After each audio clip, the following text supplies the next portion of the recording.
In the spring, if you look closely at a wooded glade near you, you might notice ever-changing sequence of plants that emerge, briefly dominate the landscape, are then joined by the next emerging species, and then gives way to them.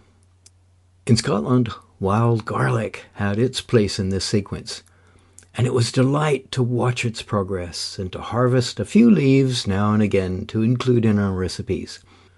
And I wondered if we would find the same when we moved to Wales. So, in many of our wanderings this spring, we looked out for the telltale signs of wild garlic. And we were not disappointed.